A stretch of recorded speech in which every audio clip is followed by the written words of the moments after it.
Desde abajo se fue levantando, con la brocha y con fe trabajando. Juan González, nombre que retumba, 10 años firme sin bajar la tumba.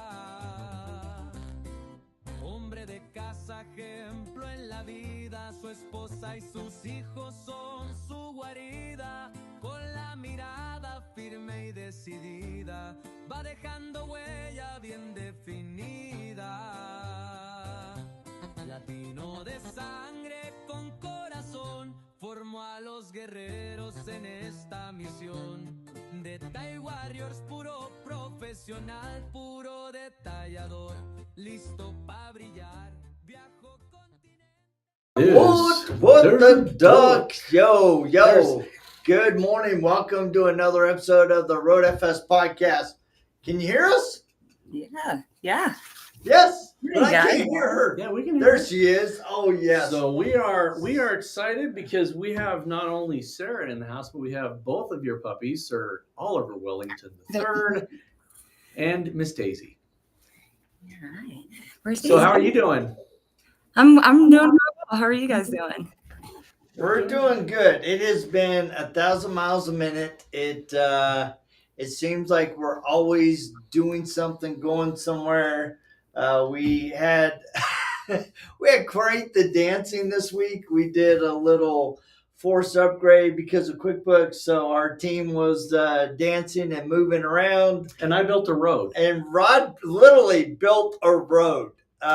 Yes, he's got pictures and road grader everything. and backhoes and stuff. I built a road up in the mountains. So if you wonder why we call it RoadFS, it's because Rod knows how to build roads. So we built a road, and that was my non-working day off thing. And so you've been doing some fun stuff. You were with Ammo doing some stuff. So what's that like? Oh, well, that was quite a while ago. That was, oh my goodness, that happened in April of 2024. Yep. That was a while ago. But it was cool. It was a really cool experience. Very different. Definitely wasn't what I expected. I don't know what I expected, but I don't think I expected as much still time hanging out. And, when you're not on scene and you're upstairs and away from the cameras, you can't move, you can't talk.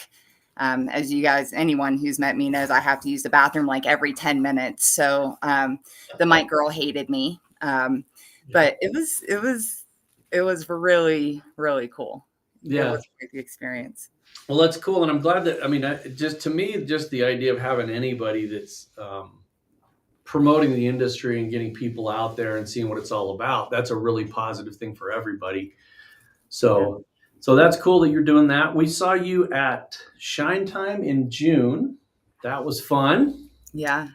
That was a lot of airplanes and stuff. So you get the opportunity to work on everything. I mean, airplanes, cars, boats, just about anything that moves and has a shiny surface.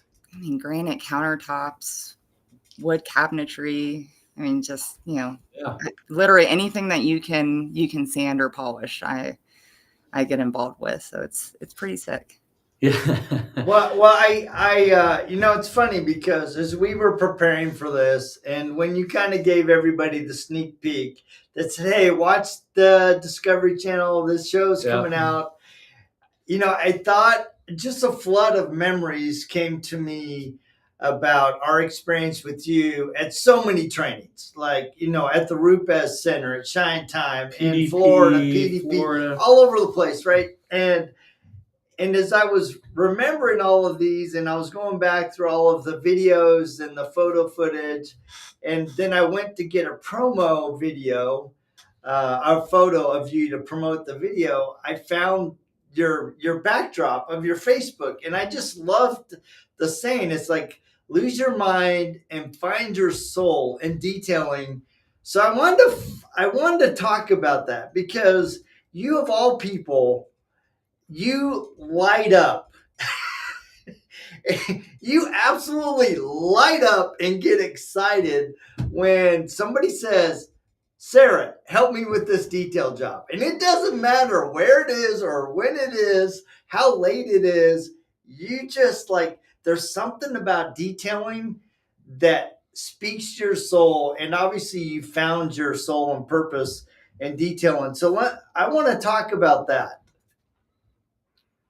I'm trying to get into a position where it's not too bright for you guys because all of our You're great. I don't know what it is. I think it's more so of sharing those experiences with people and sharing those jobs, and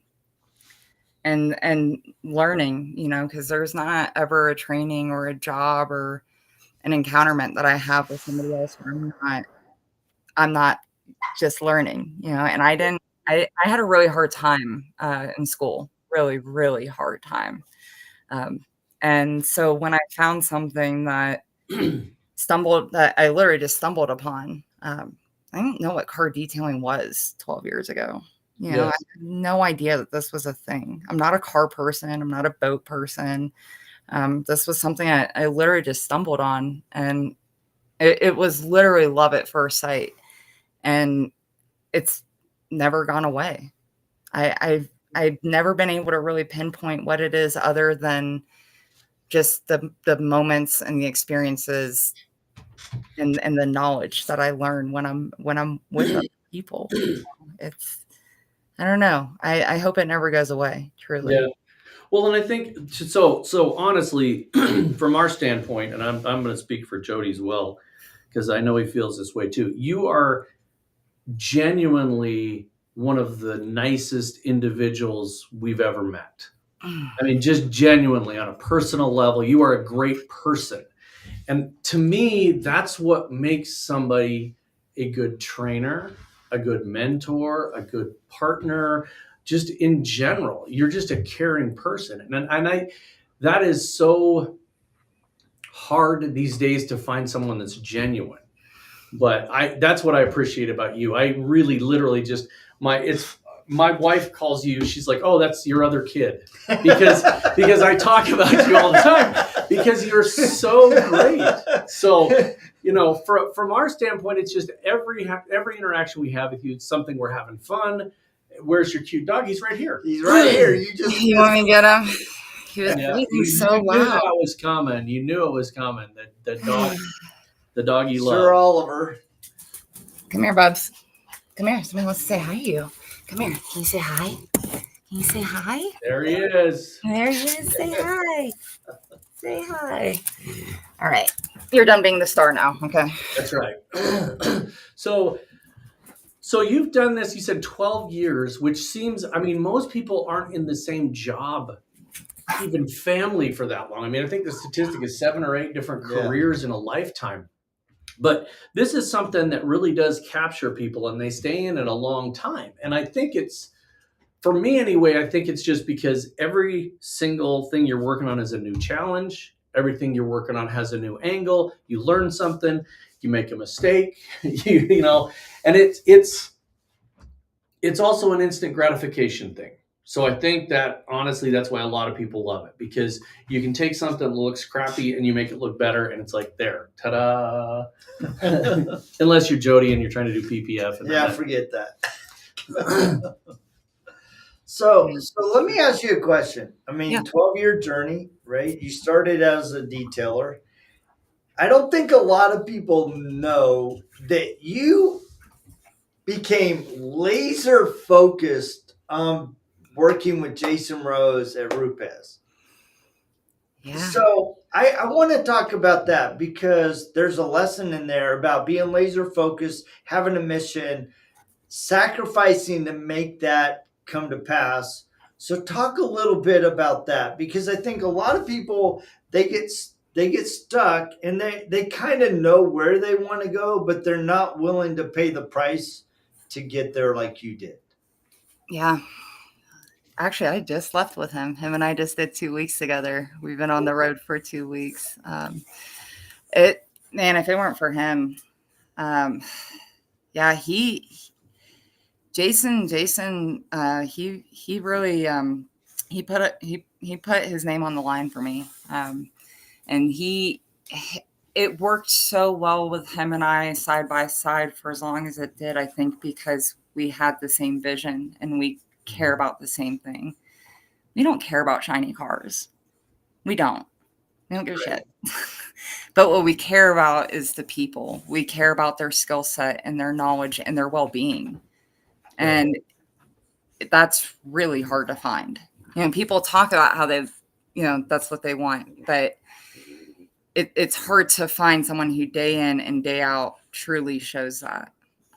So it's really hard to not show up every day laser focused for somebody like that. And don't get me wrong, him and I both have had plenty of days that we weren't focused, anything but focused. Oh, yeah. But it is so remarkably easy, even when you're exhausted and you're going through life and you're going through the motions. It's so easy to show up for somebody who believes in you that much and who has the same vision and goal long-term wise, Yeah. Well, and I think that is really the key is, people all the time are trying to find what's the key to a successful business? What's the key to a successful having, a good company or keeping employees and all that stuff. And really it's not as elusive and hard as it seems. You just have to give a shit about the people. Again, my daughter's golden rule, don't be a douche and care about people. And I think that's the thing is that, like, I can absolutely attest to that with both you guys. I mean, I've seen Jason do an all-day training for 4 days in a row, and then at 6 o'clock at night load up a car, drive an hour and a half away and help a detailer out with a car, and then leave polishers there for that person. It's just, there's always a concern for somebody to learn and to help improve their life and their business. And that's all there is to it. I think that if you are as concerned, I mean, a lot of people talk about it. You see it online all the time. Oh, we care about everybody. We want everybody to win. I don't know that everybody wants everybody to win. That's kind of a nice meme. But the thing about it is you have to really dig deep inside to say, I want that person, even though they're doing the same thing that I'm doing, right? There's partners that have two separate businesses, two guys in Utah, Brigham Salazar, and I cannot remember the other gentleman's name, but they have shops really close to each other, but they partner all the time to help each other out. And that is what's making both of them successful. Yeah. So teamwork, camaraderie. Yeah. Questions people have had about Sarah is, do you still do detailing on the side for yourself? I do when somebody needs help, but I will not. If somebody calls me and says, hey, I have, a friend or a family member or customer who wants this, and this done to their car. No, I won't. I'll do it only if it's, if not a friend phoning me.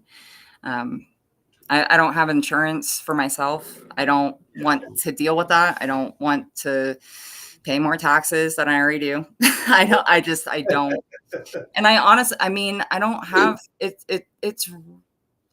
it's really hard to have the capacity for that. I have RoadFS, and that's been my focus for almost 5 years now. I have Oliver, who, he really slowed me down in a good way. I needed that because I was neurotic as hell for too long. I have a partner. As you guys know, my dad back in Florida, I'm traveling back and forth. I'm still doing that. So it's hard it's too hard to manage all that. And I don't care about money like that. Right. Yeah. I don't give a shit.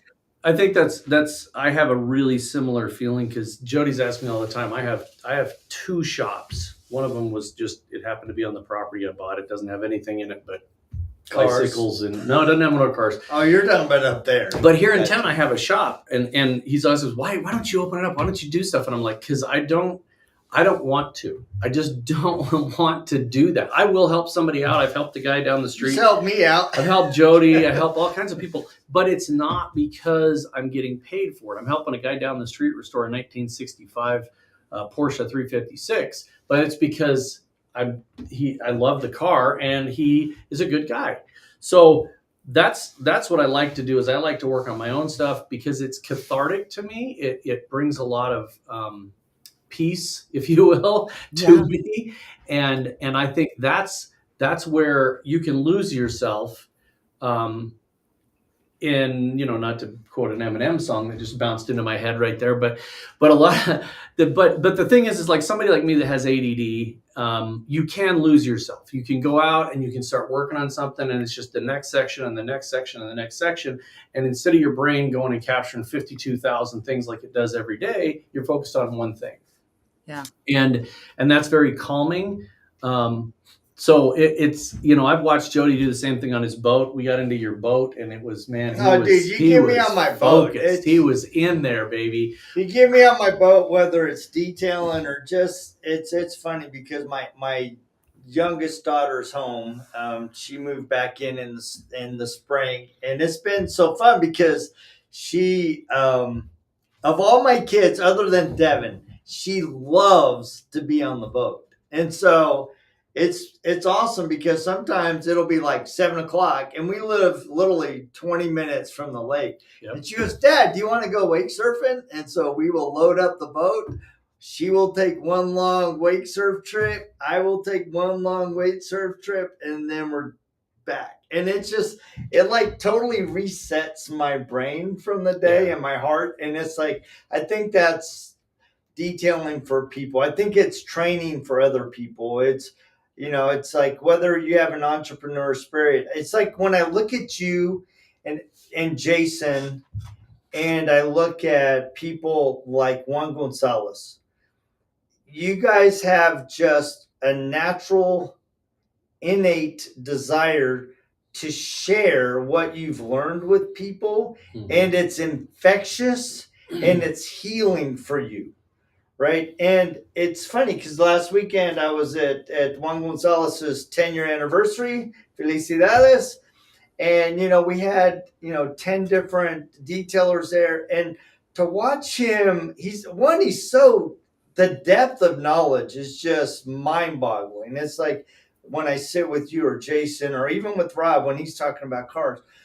But there's just, dude, he just comes up here, let me help you. And it's like side by side, shoulder to shoulder, mano a mano, cara a cara. It's like, let me help you elevate. And I think a lot of people, what I see a lot of times is people have built a very successful detail business, and their bodies start to shut down or they're just tired of detailing, and they think that training is the next step for them when it's maybe not in their natural wheelhouse. And I think that's one of the things that I see in you, Jason, Juan Gonzalez, Rigo Santana, these trainers that I have a lot of respect for. It's coming from a place of honestly trying to help and motivate, inspire, and elevate. And I don't think that can naturally be taught. I think you can still be a good trainer, but I don't think it's as impactful as when I'm in the room with you guys. Making my heart. She's like, how do I even respond to that? Well, that honestly was meant as a compliment, but it also was, we get a lot of times, I get in a lot of conversations where people ask me, should I go into training? And I'm like, well, maybe, if it's natural for you to want to help and lean into people and share your knowledge, then yes. But if you're just doing it because you think it might be good, it may not even be within your natural gifts. So maybe, do you have a kind of advice for somebody like that's kind of struggling with that decision? Just figure out what your true and genuine why is. Like, why? Because it's not easy. It's exhausting. It's incredibly expensive to do. So, like, do you really want to devote all of your time, resources, effort, capacity to helping people? Or is that just like a slither of it? you know? And Yep. I think people have a lot of times people have a really hard time of having those difficult conversations with themselves. And I think if you can answer to yourself your true, genuine why, that's the most important thing. Because you can't do this shit for the money. No. No. You Well, can't.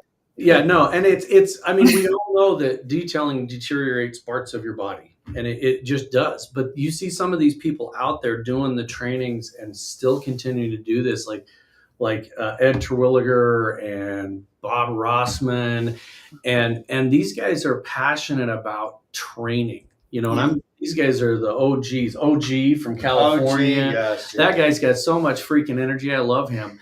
But you know, the interesting part is when the very first time that we actually met you, we had flown down to Denver. And we were sitting there, and there's this just beautiful 69 Coronet or something in there, blue. And you guys were doing an advanced sanding. And it was just, they painted it crappy on purpose. There were runs and drips everywhere. But just watching you go around and try to help all these people. And I think that's where people don't understand, like you said, it's exhausting. There's 10 people, and you're going around to each one, and each one has a different skill level, a different set of problems, a different set of questions, and sometimes these people are not cut out to do what they're trying to do, and you still have to be kind, and you still have to try to help them through it, and that's hard because you know, always in a training, there's always somebody that it talks too much, that's already the expert that wants to tell you how to do it, and there's always that person that's hanging way back. And you've got to engage the person that's hanging back and try to get the person that's the expert to let everybody else be there and be teachable and be humble.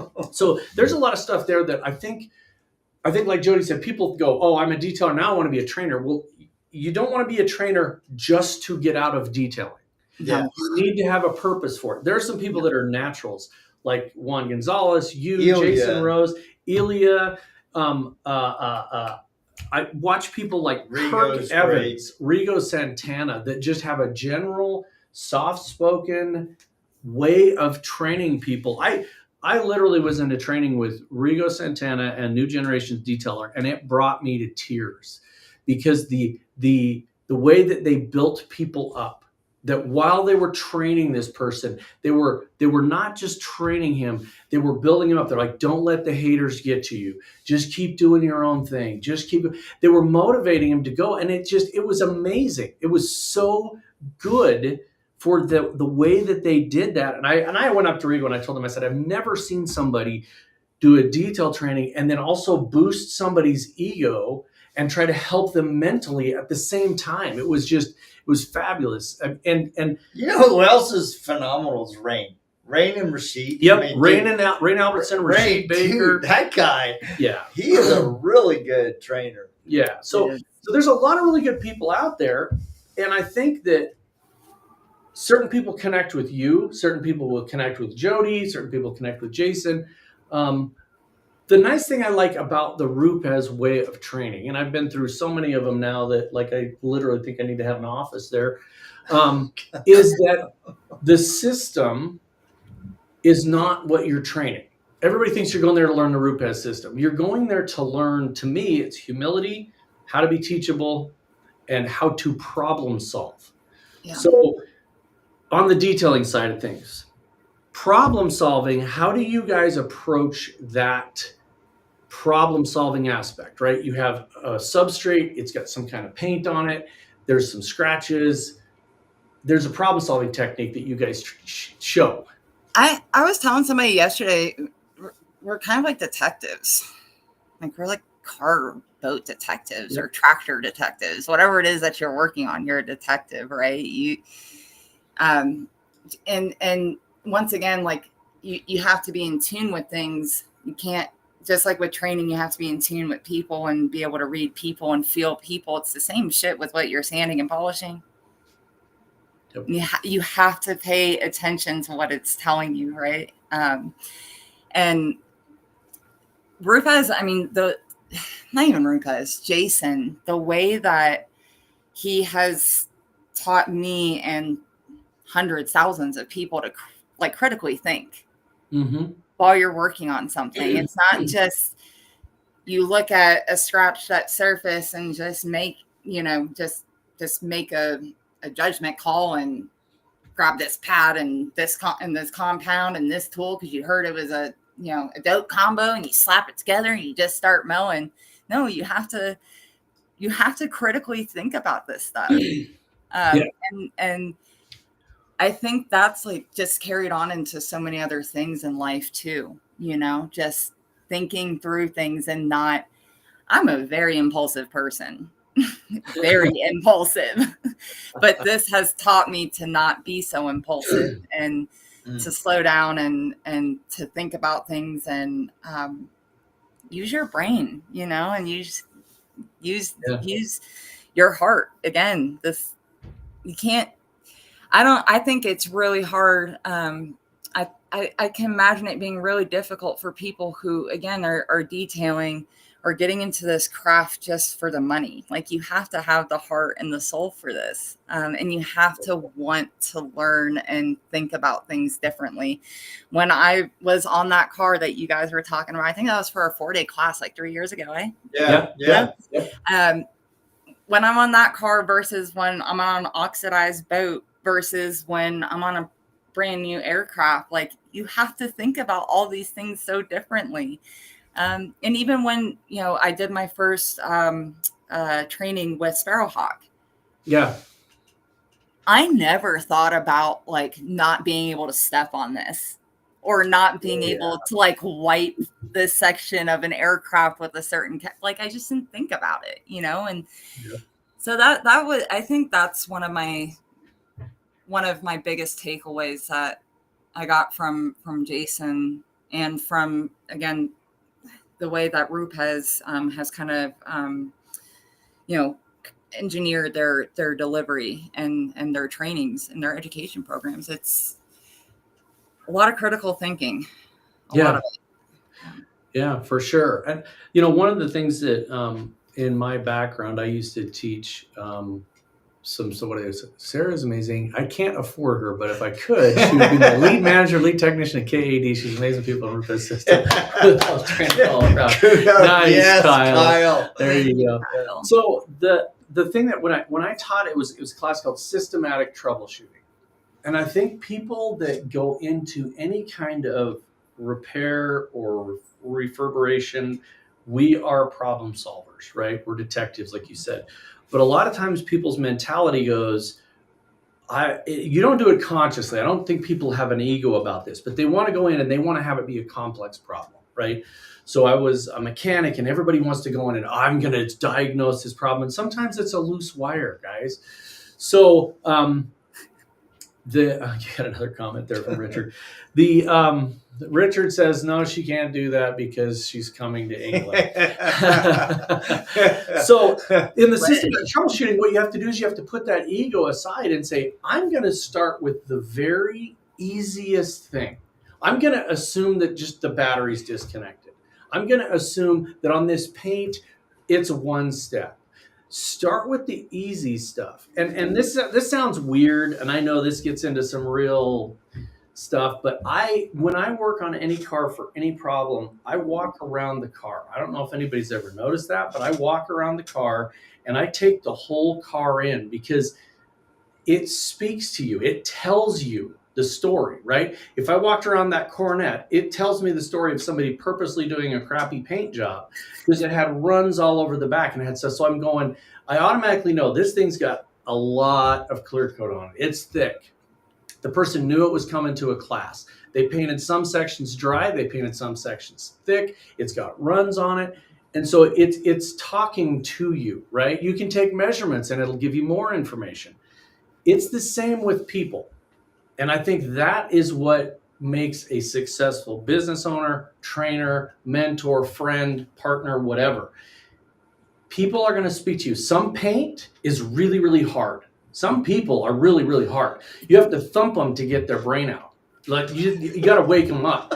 Some people are soft. They can't take the military stuff, right? They can't get in line, stand over here. They'll shut down. They need a softer hand.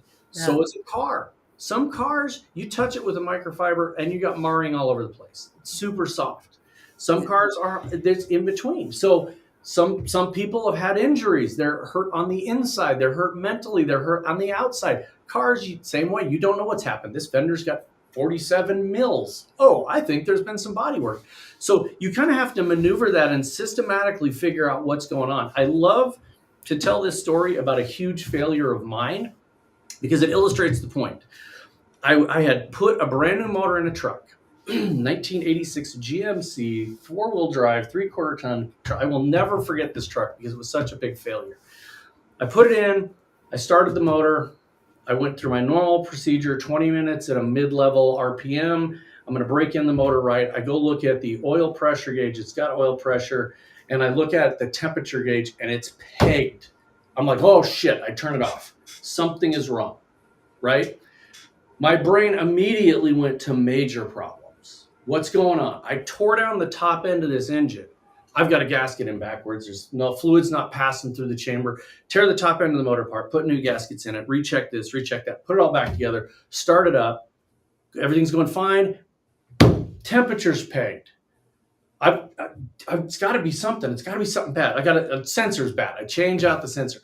I tore so much stuff apart on this thing. It took me a week and a half.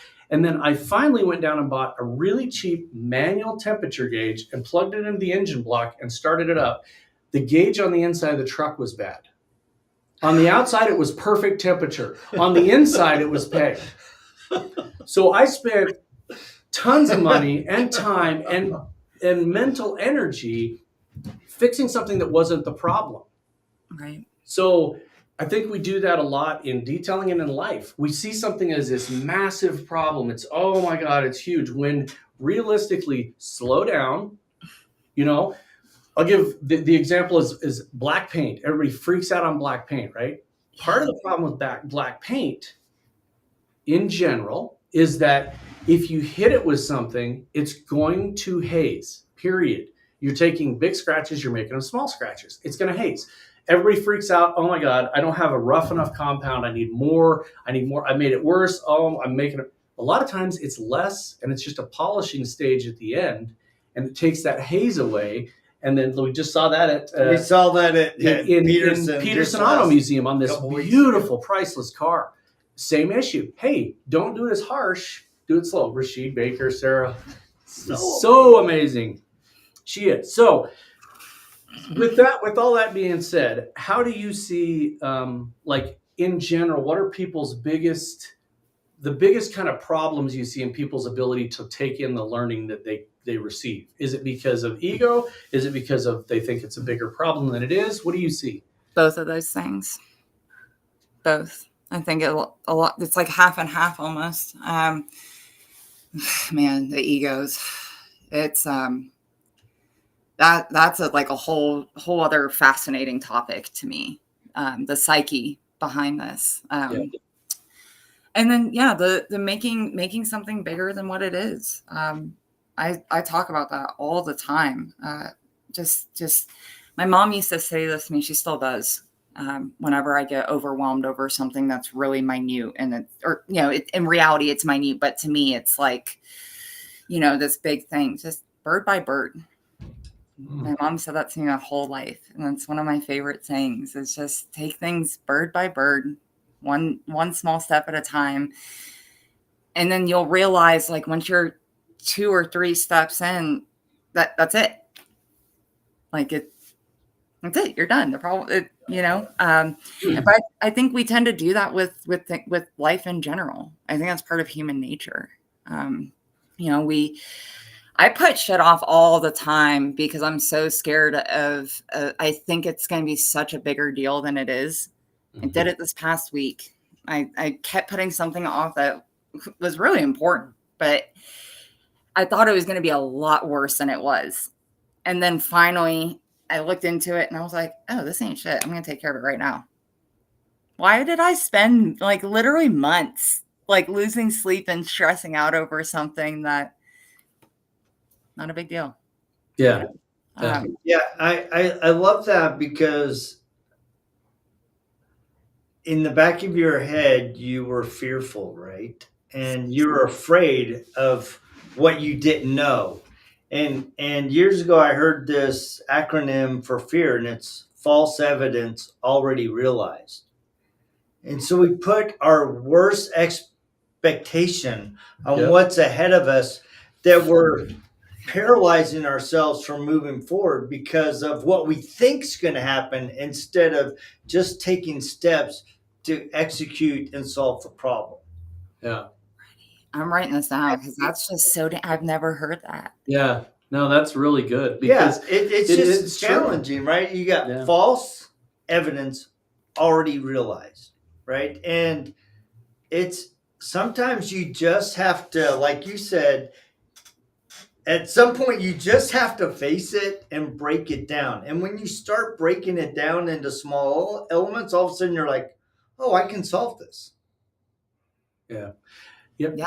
And I think that's where people that aren't doing this, that's where when they're first starting out or anything, they want to, the old adage of eat the whole elephant, right? You're like, oh my God, I've got this 32-foot motor home. How am I ever going to do this? Well, it's no different than doing 5 cars. It's no different than doing a boat. It's not, you start with one section, you do your test spot, you read the substrate. What is it trying to tell you? What are the expectations is the other one. That's, I think, one of the big ones is, what is the expectations of the person that's going to take this vehicle or this boat or this whatever it is, countertop away, right? If the expectations are understood, then you can meet those. And that is, to me, that's everything. That's life, right? That's having an employee, being an employee. That's having a partner. That's having children. That's having a dog. That's all of it. Look, the expectation is you will not shit on the floor. So we need to communicate that you're not going to shit on the floor. I'm talking about a dog, not your kids. So and your kids too. You have that expectation, right? You have that expectation. So, we had a situation one time with our 3 daughters, and one of my children went outside in the backyard and peed in the backyard. And we went, what are you doing? She said, well, she told me I could do that. So there was an expectation from that one that it was okay. So the one that peed in the backyard didn't get in trouble. It was that one who's giving away false expectations. So that's the thing. Everything is about expectations, whether it's peeing in the backyard or detailing a car.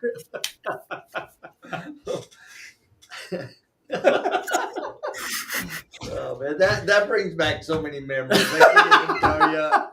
I can't even tell you how many memories that brings back. Oh yeah. So, And I think, with the whole expectation thing, I think don't have expectations until you talk about expectations. Mm-hmm. Like, don't build up your own expectations for what that person wants from the car, because then you're going to let yourself down. Don't build up your own, well, I expected this from, well, why? We never had that discussion. Yeah, exactly. And now you're let down or pissed off or angry or upset because you built up your own false expectations in your head, and then you weren't able to meet those expectations because those weren't the expectations that were discussed or agreed upon. Yep. yeah. Yep. And that's a really hard thing I've learned to get into the technicians' heads. Is I tell them every class, this is not about you. Like, you servicing these vehicles is not about you. It's about them. Mm-hmm. It's about that, like, whoever it is that is paying for your service or you're donating your services to, that's what it's about. If they don't give a shit about the scratches on the car and they just want it shinier and protected, give it to them. Stop making things complicated and stop chasing. If you want to chase your ego and make something perfect, go get yourself a project car. Go find somebody who has a project car that you're willing to donate your time or whatever it is to boost yourself up a little bit, and then, show the gram what you can do, if that's what it's about. But right. and I was guilty of that at one point. 7-8 years ago, I didn't understand why would you just want me to wash clay and then wax your car when I can make this thing look flawless like Beyonce? Like, let me do what I can do. She does have a point. But that's absolutely true. And I think that happens with everything, right? And Jody's going to use this example, so I'm going to do it before he does. I have a bunch of project cars. I don't post a lot of stuff on the gram or anything about my project cars. She's still there. No, she disappeared. Oh, I'm here. I just had to let the dogs in because they were throwing a hissy fit. So I have a bunch of project cars. I don't post that stuff because not because I don't enjoy it or anything. It's just that I don't want to give that impression that I'm trying to boost my ego. But to your point, I thought it was because you didn't want to be held accountable for. Oh no! When are you going to get that done? No, that happens all the time. That happens all the time. But I have, based on my own expectations, I have a truck that I've painted 3 times because I wasn't happy with it. 3 times. And one of my ex-son-in-laws was a painter. And he came over the second time and said, I that would have been out the door. I wouldn't even have polished it.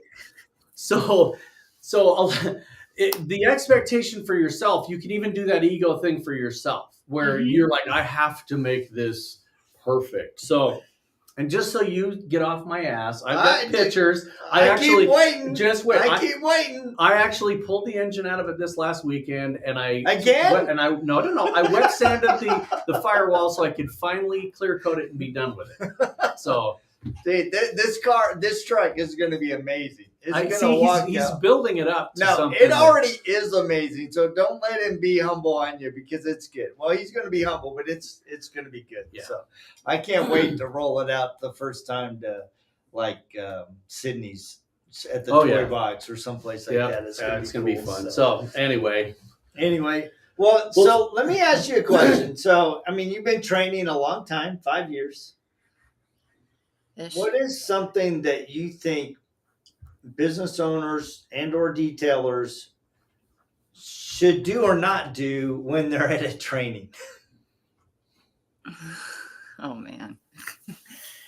You see that? A flood of memories just went through her head. Yeah. If you don't want to be there, just don't be there. Don't send your employee if they don't really want to be there. Yep. Because to hell with us that are at the front, we know how to pivot and to navigate with that, but it affects everybody else. If you don't want to be there, just don't be there. And if you want to be there, then be there and be yourself.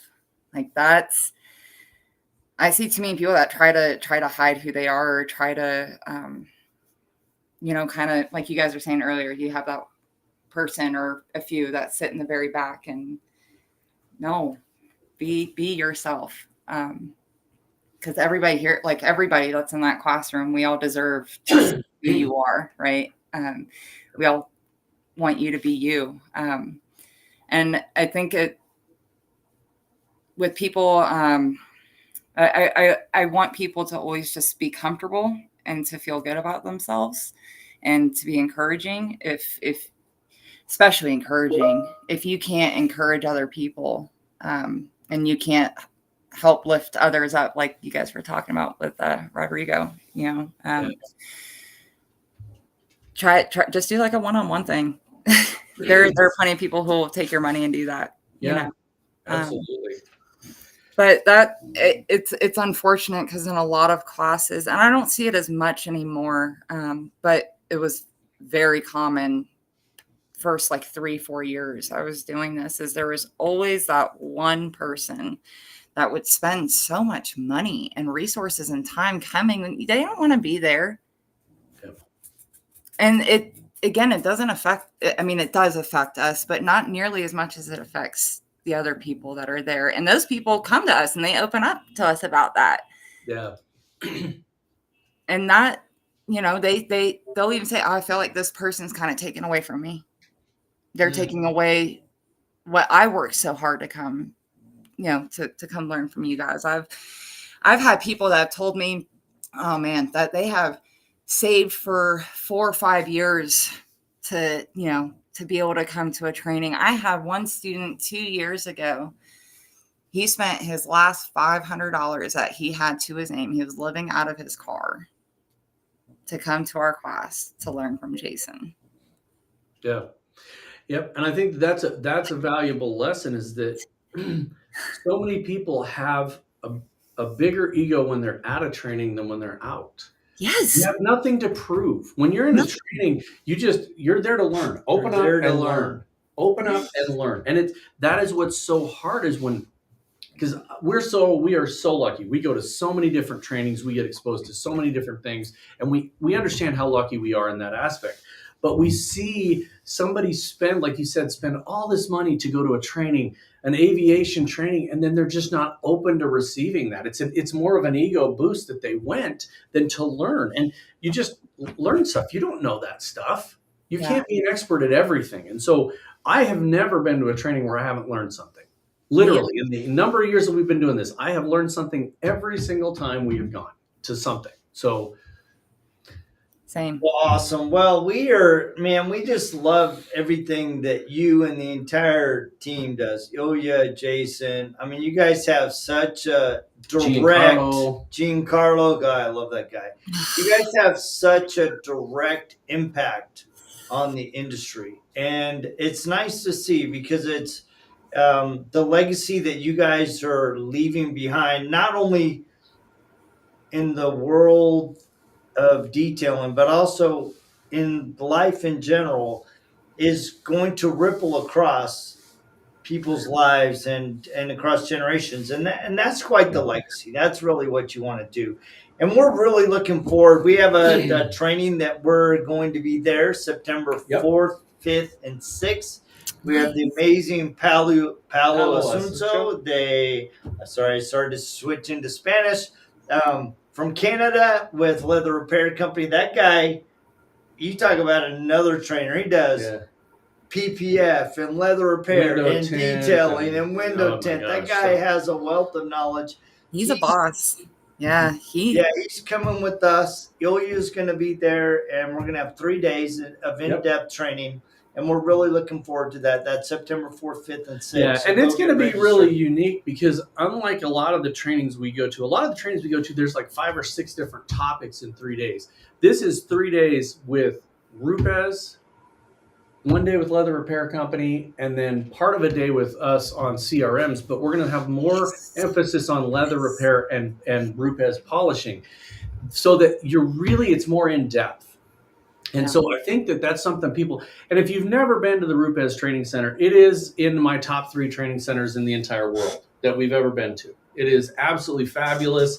The accommodations there, the number of people you can put in a room, the combination of the in classroom and in the shop training is handled in an unbelievable balance. You get your hands on stuff, you learn it in the classroom, hands on, and it's, state of the art. So go to those trainings that are available there. They're actually very inexpensive. Even if you take RoadFS 3-day or the 4-day advanced sanding, they're great trainings. There's Julio's got one. We got another comment. My friend, my girl, Sarah Coleman. That's right, Julio. You are absolutely right. So anyway, any last thoughts that you'd like to share with us? Any Sarah nuggets of wisdom?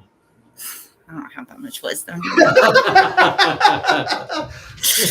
No, just don't be afraid to mess up. I preach about that a lot of my classes, demos, even when I have to go do, like more of like corporate, presentations in a boardroom, mess up, and don't be afraid to mess up, and don't be afraid to learn from your mess ups and to teach other people about those mess ups, not just with cars, with everything in life. Just just fail. Fail, keep failing, and pick back up. You can highlight it. I have on the side in my shop, I have a thing I call it the wall of shame. And it has like a broken piece of a transmission where I really screwed up and I broke a transmission case. And it has this funky ass mirror that I scratched the crap out of a car with. And it's literally, I call it the wall of shame, but it helps keep you humble and helps keep you going. Those are learning events. Those are not mistakes. Those are learning events. I think I might do that. I think I might. I've burnt paint quite a few times last month. I might just start doing that. Yeah. I'm serious. That's incredible. Yep. Scars do the same thing. If you look at my head, those are learning, and that's a learning environment there. So I love that, Julio. If you're not failing, you're not trying. Exactly.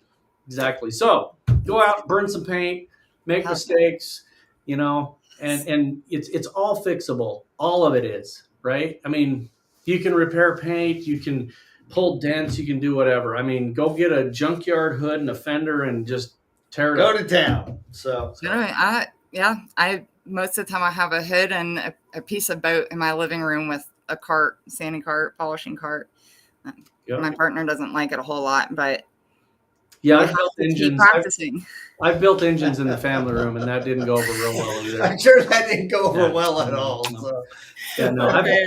There's a certain Volkswagen procedure where you take the crankshaft and there's a gear, and you have to have the crankshaft cold, and you take the gear and you heat it up, and when it's heated up and expanded, it slides the gear on, and then when it cools, it stays on.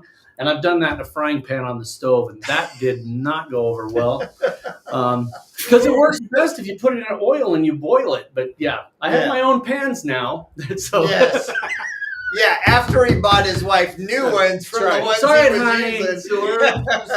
I love it. Those are the days, man. Sorry, dear. Here's your brand new crockery set. That's all right. That's all right. I'll take these out to the garage. Hey, she knows. So. She knows what she got into from day one. So anyway, saying, you guys are still rocking. So you know that's right. So 35 years for 35 this guy, years. so. 35 years. Holy cow! Yeah. Yes, he is that old. I am 35 years. Yep. Same person. Off to you guys. Yeah. No, you had hair back then. I didn't have hair. I had long hair. But now there's nothing. Will you text me a picture when we get on? Oh, absolutely. I'll post one. Please. I'll post a picture of me water skiing with long flowing blonde hair and a tan body. For sure. And I'm about that big around too. I am skin and bones, man. It's so funny. I've seen those pictures and I'm just like, I can't even connect the dots. You can't do it. So, just trust me. It's me. So. All right. Well, we love seeing you. Can't wait to see you again. And keep doing it. Keep doing what you're doing. You're really a positive influence on the whole industry. So. Yeah. Guys, keep doing your thing. Keep killing it. And thank you for your time and thank you for being there. I really appreciate you guys. Yeah, absolutely. We love having you. And you guys, thank you for tapping in every week. Please remember, like, share, subscribe, and RoadFS on YouTube. And next week we have Dan Williams. We have Dan Williams on next week. So tune in for that. Awesome.